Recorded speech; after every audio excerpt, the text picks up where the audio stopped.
A continuación, vamos a compartir con ustedes una entrevista exclusiva que hemos tenido con el doctor Pablo Sánchez Velarde, fiscal supremo, ex fiscal de la Nación. Y habla de todo, incluso de lo que podría pasar en los próximos días con las investigaciones en contra de Gonzalo Chávarri, ex fiscal de la Nación también. Veamos la entrevista.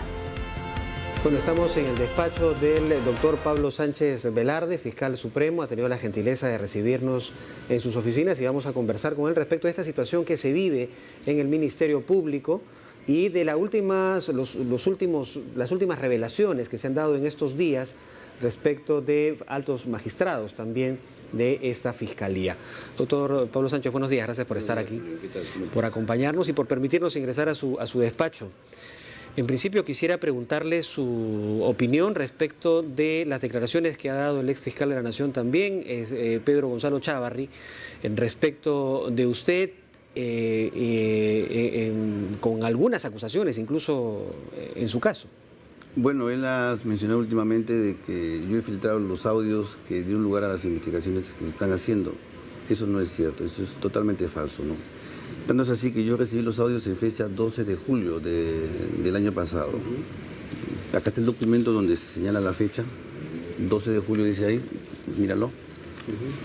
Y obviamente yo desconocía de los audios. Es más, si yo hubiera conocido de la existencia de los audios y de las conversaciones que él sostenía, yo no hubiera votado por él, sencillamente, ¿no?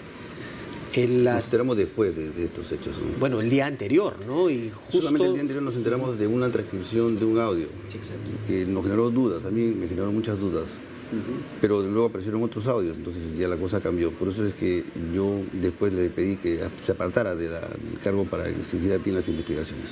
Parte de las declaraciones que ha dado también el doctor Chávarri tiene que ver con... supuestamente señala él que habrían algunos audios de usted con César Inostroza. Bueno, no deben haber audios porque yo nunca he hablado con César Inostroza, ¿no? Eso es falso. En todo caso, me remito a los audios, ¿no? Yo no acostumbro, no soy amigo de Inostroza y yo no he conversado con él nada sobre temas diversos, ¿no?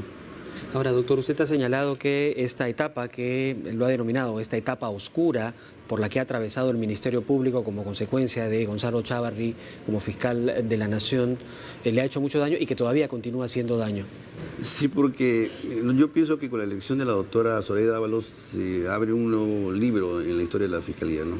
O sea, hay que mirar hacia adelante y hay que trabajar para el futuro de la institución.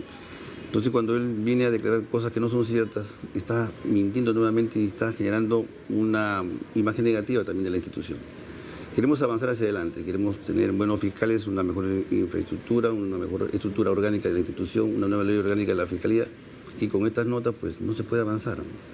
Ya queremos pasar la página ya, dejar que los fiscales trabajen tranquilamente y fortalecer obviamente el trabajo de los fiscales. Ahora que se aceptó la renuncia de Pedro Chávarri y se han vuelto a juntar en la Junta, es más, en la anterior reunión, los dos fiscales supremos que en algún momento avalaron a Gonzalo Chávarri le pidieron que también diera un paso al costado. Los ánimos dentro de la Junta, ¿cómo se están manejando ahora que Zoraida Ábalos ha asumido la máxima representación? Bueno, los ánimos están tranquilos ahora, ¿no? ¿Sí? Sí, hay, digamos, un consenso en trabajar en grupo por el bien de la institución y apoyando a la doctora Zoraida Ábalos. Sin embargo, en estos días ha salido fotografías que complican más la situación de Gonzalo Chávarri. ¿Cuál cree que van a ser las consecuencias de esto dentro de la Junta de Fiscales Supremos? Bueno, yo creo que eso va a meritar un inicio de investigación a cargo de la Fiscalía de la Nación, a cargo de la doctora Zoraida Ábalos. Y luego la investigación dirá digamos, qué tipo de responsabilidades existen, ¿no? Pues los hechos son graves, eso es cierto. ¿Las consecuencias son también...? Las consecuencias no sé ahorita, pero sí los hechos son graves. Una oficina que está lacrada por mandato del fiscal no se puede abrir así nomás, y la gente lo sabe. En un principio la asesora y ex congresista también dijo que había actuado de modo personal, por iniciativa propia, pero ya las fotografías que ha publicado El Comercio evidencian que ha habido una participación de otro índole. Da la sospecha de que ha sido todo esto organizado, incluso participando algún personal que formaba parte de la Secretaría General. Debo ponderar mi declaración porque no sabemos quién va a investigar estos casos, pero lo cierto es que se actuó con intención, ¿no?, de sacar las cosas que estaban dentro de las oficinas lacradas. Esto amerita una investigación seria y rápida para que se sepa cuáles son las personas que han intervenido y las consecuencias del mismo.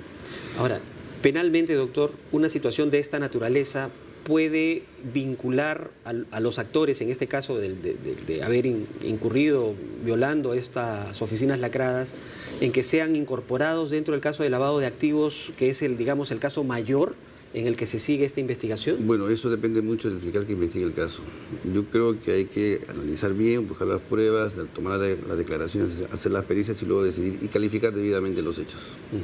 Ahora, doctor, la situación que usted tiene, en tanto estaba Gonzalo Chávarri como fiscal de la Nación, habían muchos casos que habían pasado a su despacho. Así es. Ahora que tenemos una nueva fiscal de la Nación, ¿cómo se reacomoda esta situación? ¿Cuál es el escenario legal?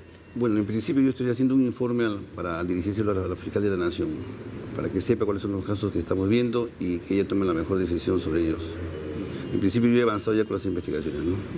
Va a darle cuenta de los casos y que ella tome la decisión que sea más pertinente, acorde con la necesidad del servicio fiscal, ¿no? Que termina siendo criterio único y facultad única de la fiscal de la Nación. Claro, quien debe investigar los casos es la Fiscalía de la Nación, ¿no? Yo estaba investigando por excusa del fiscal de la Nación, pero ya no está él, está una nueva fiscal.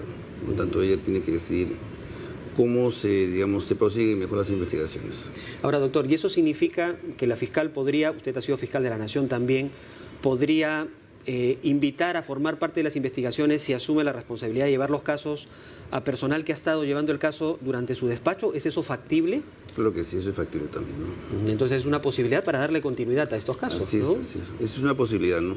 Otra posibilidad es que delegue mi persona a la investigación también, pero eso depende mucho de lo que ella decida. Yo le voy a enviar el informe con el estado en que se encuentra cada uno de los casos que estoy investigando. ¿Cuántos casos en particular son los que usted tiene bajo esa modalidad? Aproximadamente 14 o 16 casos que tengo, ¿no? Son 14 casos que le competen al fiscal, a la Fiscalía de la Nación, además de los otros casos que usted ve como propios del despacho. Tengo bastantes casos acá en el despacho, no son pocos, no son casos muy importantes también. Que también involucra a altos funcionarios, ¿no? Entre otros casos, ¿no? Ahora, doctor, la doctora Zoraida Ábalos ha declarado en emergencia el Ministerio Público. Así es. Es una de las primeras medidas que ha tomado. El presidente de la República ha dado declaraciones en el sentido de que ya su propuesta legislativa la pone a consideración del Congreso porque las cosas han cambiado dentro del Ministerio Público. En algún momento la doctora Zoraida Ábalos también se pronunció respecto de una posible inconstitucionalidad de este proyecto de ley del Ejecutivo. ¿Cuál es su punto de vista al respecto? Bueno, yo creo que el proyecto de ley debe seguir siendo examinado por los especialistas y en el Congreso también, y que debe dar lugar a una ley quizás que mejore o coadyuve el mejor trabajo de la Fiscalía. No lo niego de plano, pero yo creo que se puede mejorar el proyecto de ley que se está trabajando. Una de las características de este proyecto de ley era incorporar a los fiscales adjuntos supremos como miembros de la Junta de Fiscales Supremos. ¿Usted está de acuerdo con una propuesta de esa naturaleza? No está de acuerdo. Yo le he expresado ya antes, no estoy de acuerdo. Me parece que los fiscales adjuntos supremos tienen una función específica. Y, digamos, el fiscal de la Nación es elegido por los fiscales supremos titulares, no por los adjuntos. Habría que modificar la Constitución en todo caso. Ahora, la posibilidad de que se amplíen el número de fiscales supremos titulares... Eso sí es importante porque permitiría trabajar áreas que no se están trabajando ahora, ¿no? Actualmente, ¿cuántos fiscales supremos cumplen, digamos, su responsabilidad de acuerdo a la necesidad que hay en el país? Somos 6 fiscales supremos titulares. Uno está en el Jurado Nacional de Elecciones de licencia.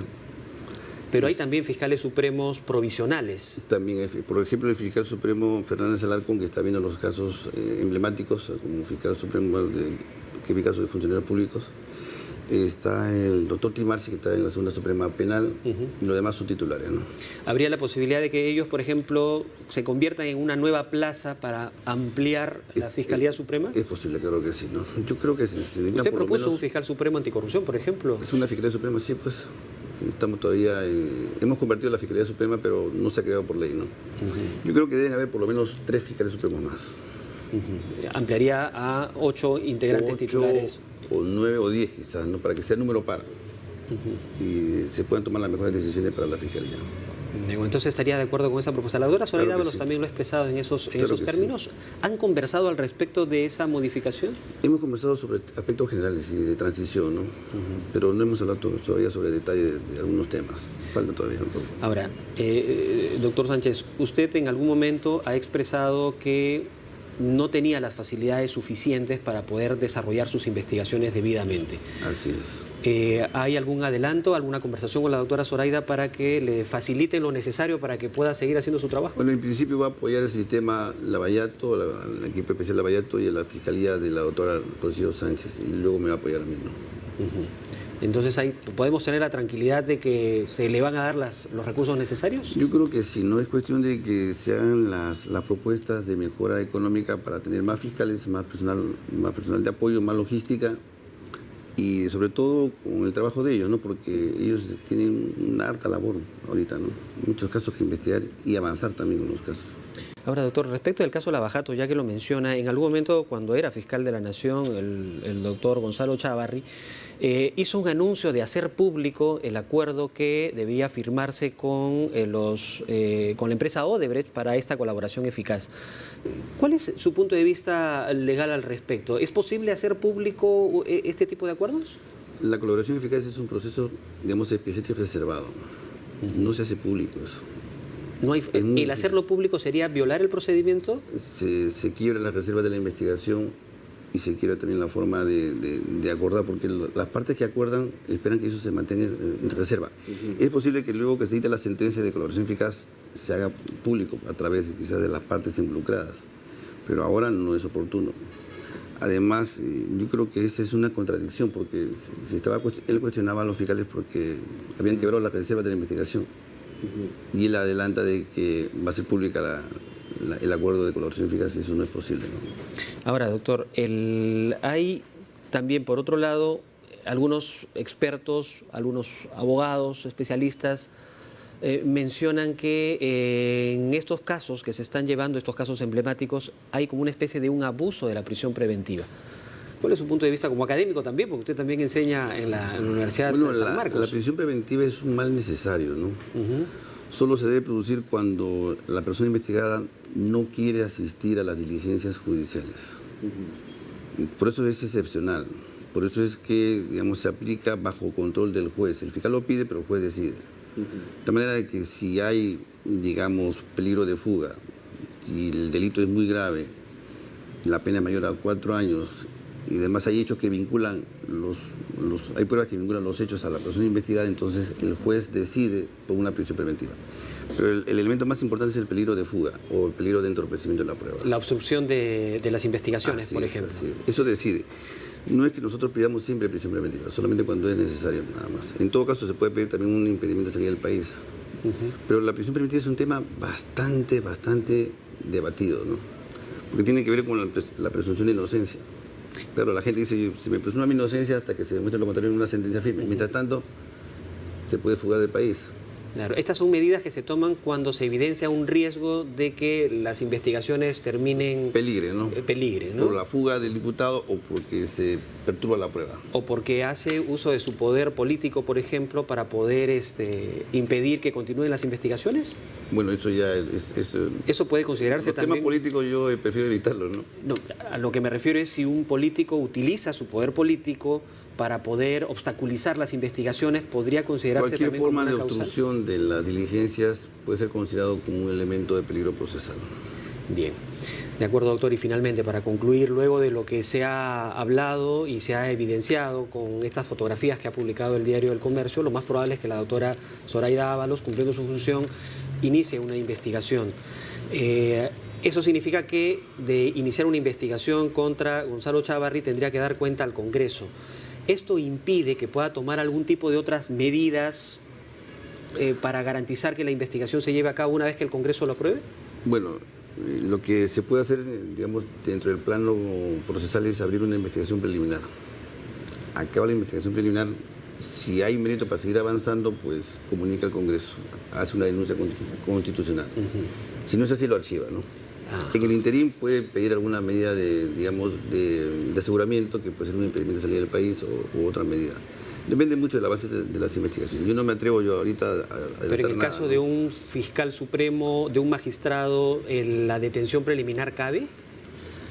Bueno, yo prefiero evitar hablar sobre ese tema porque no sabemos nada y estamos hablando de una persona en no en particular, sino yo me refiero de una persona que tenga el mismo rango. Puede ser un ministro, un congresista, bueno, porque tienen una protección. El tema de la prisión preventiva no se pide en esta fase. No, de la detención preliminar, que es en una etapa indagatoria. Pero normalmente se pide la detención preliminar cuando se va a pedir la prisión preventiva después. Lo que se hace siempre es un impedimento, que es lo más natural y lógico en estos casos, ¿no? Bien, doctor, le agradezco esta conversación. Yo te agradezco mucho y quiero aprovechar el momento para decirle a los fiscales del país que trabajen con tranquilidad, que ya estamos en un nuevo estadio de la Fiscalía y que además estén, digamos, llanos a colaborar con el trabajo fiscal y que sepan que ya se están formando los cuadros de nuevos fiscales en el Perú.